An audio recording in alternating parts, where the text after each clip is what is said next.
बिस्मिल्लाहिर्रहमानिर्रहीम। अस्सलाम वालेकुम दोस्तों, कैसे हैं आप सब। उम्मीद है आप सब खैरियत से होंगे और दुआ है अल्लाह ताला आपको शाद व आबाद रखे, आप हमेशा हंसते मुस्कुराते रहें।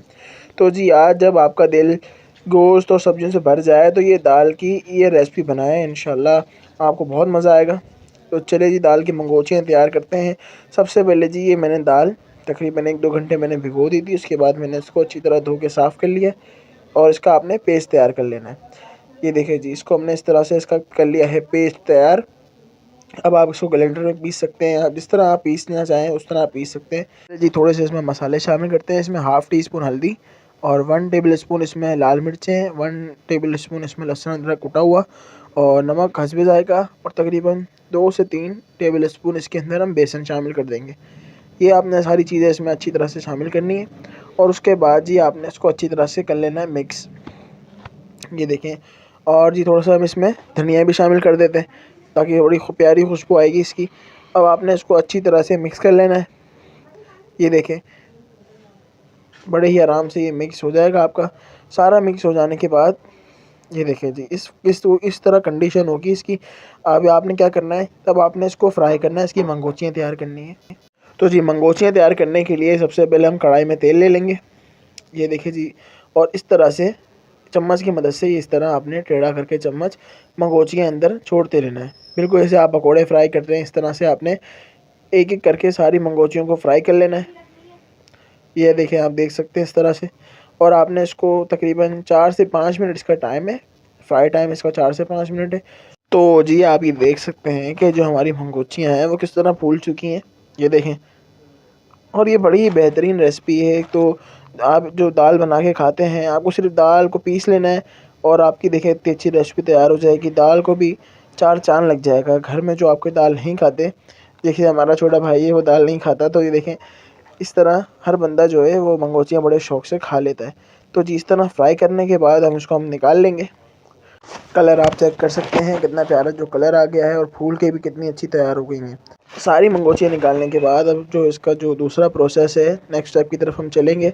तो जी सबसे पहले हमने यहाँ पे कढ़ाई ले ली है और उसमें थोड़ा सा ऑयल शामिल कर दिया है और उसके बाद हमारे पास ये लहसुन अदरक का पेस्ट कूटा हुआ है, आप पिसा हुआ भी शामिल कर सकते हैं। 1 टेबल स्पून इसके अंदर हम तेल में शामिल कर देंगे। तकरीबन हमारा जो तेल है वो तकरीबन आप ये समझ लें कि आधा कप है। और उसके बाद हम इसको अच्छी तरह से इसमें फ्राई करेंगे और इसी के अंदर हम मसाले शामिल कर देंगे। तो जी ये मसाले नॉर्मल मसाले जो घर में होते हैं, लाल मिर्च 1 टीस्पून और 1 टेबल स्पून सूखा धनिया खुश्क पाउडर जो है हमारा, हल्दी 1/4 टीस्पून और नमक हस्बे ज़ायक़ा।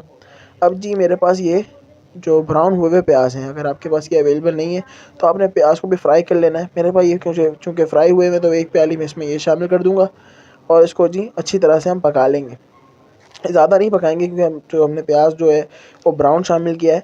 प्याज को भी नहीं जलाना और मसाले को भी नहीं जलाना। तकरीबन 1 मिनट देंगे ताकि जो मसाले का कच्चापन है वो बस ख़त्म हो जाए। और तकरीबन 1 मिनट बाद हम इसके अंदर ये टमाटर का हमारा पेस्ट है, तकरीबन इसमें 1 पाव टमाटर लिए हैं मैंने और एक दरमियाने साइज़ का जो प्याज है वो मैंने ऐड करके इसको अच्छी तरह से मैंने ब्लेंड कर लिया है, बिल्कुल पीस लिया है इसको मैंने ना, पेस्ट बना लिया इसका।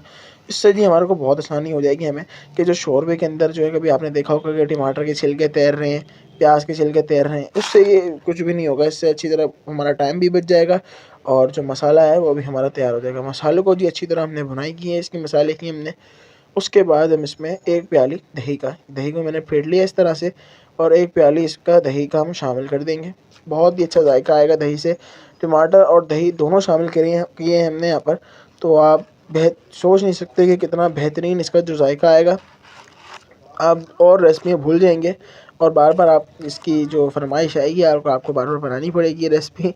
तो जी उसकी हम थोड़ी सी बुनाई करते हैं। पकाई का हमारा थोड़ा सा काम है कि हमने इसको पकाना अच्छी तरह से, कच्चापन बिल्कुल नहीं रहने देना और मसाले को बिल्कुल पका लेना है। उसके बाद जी हमारे पास जो ये मंगोचियाँ थी हमने बना ली थी, अब ये इसमें हम शामिल कर देंगे। शामिल करने के बाद थोड़ा सा मिक्स करेंगे। उसके बाद जी हम इसमें शामिल करेंगे पानी। ये देखें इस तरह से हम इसको थोड़ा सा डाल के भून लेंगे। ये देखें इस तरह से जी, और अब इसमें हम शामिल कर देते हैं पानी। पानी हम थोड़ा सा ज़्यादा शामिल करेंगे इसमें। ये मैंने आधा प्याला तकरीबन पानी का शामिल कर दिया है। अब इसको अच्छी तरह से मिक्स करेंगे ताकि जो हमारी मंगोचियाँ हैं वो अच्छी तरह से उसमें भीग जाए, क्योंकि मसाले में पानी जो है वो मिक्स हो गया। पहले हमने पानी में नहीं भिगोई है इनको। तो हम जी ये मसाले वाला जो मसाला तैयार हो जाएगा हमारा, इसमें हमने भिगो दी है इसको, ताकि इसके अंदर जो है अंदर तक मसाला रस बस जाए और ये बिल्कुल बेहतरीन होकर तैयार हो जाएगी। अब आपने यहाँ क्या करना है, इसको थोड़ा सा तेज़ आँच के ऊपर आपने पकाना है, उस पे दम पे लगा देना है आपने 10 मिनट के लिए। उसके बाद आपने जी डिश आउट कर लेना है। तो ये देखिए जी, माशाल्लाह से हमारी रेसिपी हो गई है तैयार। अगर आपको हमारी रेसिपी अच्छी लगी हो तो हमारे चैनल को ज़रूर सब्सक्राइब कीजिएगा, हौसला अफ़ज़ाई ज़रूर कीजिएगा और वीडियो को किसी न किसी के साथ शेयर ज़रूर कीजिएगा। अपना बहुत सारा ख़्याल रखें। मिलते हैं दोबारा किसी और रेसिपी में। तब तक दीजिए इजाज़त। अल्लाह हाफ़िज़।